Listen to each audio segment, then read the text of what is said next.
Hi കൂട്ടുകാരെ, ഇന്നത്തേത് ഒരു അവൽ മിൽക്കിൻ്റെ റെസിപ്പിയുമായിട്ടാണ് ഞാൻ വന്നിരിക്കുന്നത്. ആദ്യം തന്നെ നമുക്ക് ഇത് എങ്ങനെയാണെന്നൊന്ന് ഉണ്ടാക്കുന്നതെന്ന് നോക്കാം. അതിനായി ഞാൻ പഴം എടുത്തിട്ടുണ്ട്, പിന്നെ ഇത് കശുവണ്ടിയുണ്ട്, പിന്നെ ബദാമുണ്ട്. കുറച്ച് കശുവണ്ടിയും ബദാമും കൂടി ഞുറുക്കിയെടുത്തതാണ്. ഇത് നമ്മുടെ കപ്പലണ്ടിയാണ്. നിലക്കടല തൊലി കളഞ്ഞ് നീക്കി എടുത്ത് വെച്ചിട്ടുണ്ട്.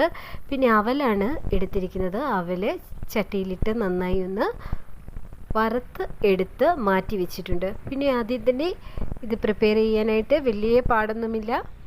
ഒരു ബൗളെടുത്ത് അതിനകത്തേക്ക് പഴം ഇട്ട് കൊടുക്കുന്നുണ്ട്. ഈ പഴമെല്ലാം നമുക്ക് ഒന്ന് സ്മാഷ് ചെയ്തെടുക്കാം. ഞാനൊരു ഫോർക്ക് ഉപയോഗിച്ച് ഇതൊക്കെ ഒന്ന് നന്നായി ഉടച്ചെടുക്കുന്നുണ്ട്. പിന്നെ ഇതിലേക്ക് ആവശ്യത്തിന് മധുരത്തിന് ആവശ്യമായ പഞ്ചസാര കൂടി ചേർത്ത് കൊടുക്കുന്നുണ്ട്. ആ പഞ്ചസാരയും കൂടി ചേർത്ത് കൊടുത്ത് നമുക്കിത് നന്നായി ഒന്ന് ഞെരടിയെടുക്കാം. പിന്നെ ഇതിലേക്ക് നമുക്ക് ചേർത്ത് കൊടുക്കേണ്ടത് സാധനം പാലാണ്. അതിനായി ഞാൻ തണുപ്പിച്ച പാല് ഒന്ന് മിക്സിയുടെ ജാറിലിട്ട് ഒന്ന് അടിച്ചെടുത്തിട്ടുണ്ട്. പഞ്ചസാരയും കൂടി ചേർത്താണ് ഞാൻ അടിച്ചെടുത്തിരിക്കുന്നത്. പിന്നെ നമുക്കിത് സെറ്റ് ചെയ്യാം. ഒരു ഗ്ലാസ് എടുത്ത് അതിനകത്തേക്ക് ആദ്യം പഴം ഉടച്ചു വെച്ചിരിക്കുന്നതിനെ ചേർത്ത് കൊടുക്കാം. പിന്നെ അതിലേക്ക് നമുക്ക് കുറച്ച് അവൽ ഇട്ട് കൊടുക്കാം. പിന്നെ അതിനകത്തേക്ക് നമുക്ക് എന്താണോ ഇഷ്ടമുള്ളത്, എന്ത് വേണേലും എങ്ങനെ വേണേലും സെറ്റ് ചെയ്യാം.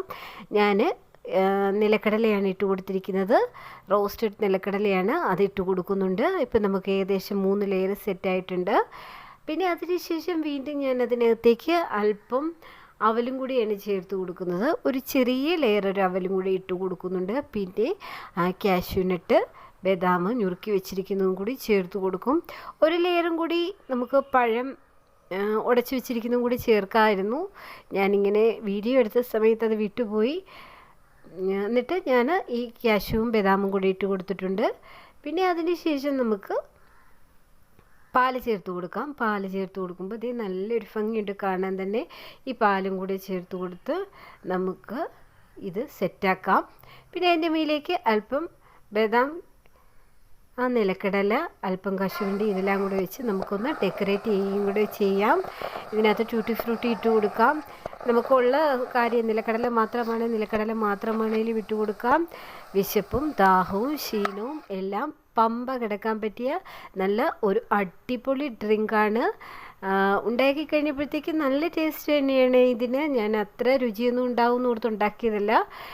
ഉണ്ടാക്കി നോക്കിയപ്പം വളരെ നല്ല ടേസ്റ്റുള്ള നല്ലൊരു ഡ്രിങ്ക് തന്നെയാണ് കേട്ടോ. ഇഷ്ടം പോലെ ക്രഞ്ചിയാണ്. ഇഷ്ടമായെങ്കിലൊന്ന് ട്രൈ ചെയ്ത് നോക്കുകയും ഈ ചാനലൊന്ന് സബ്സ്ക്രൈബ് ചെയ്ത് സപ്പോർട്ട് ചെയ്യും.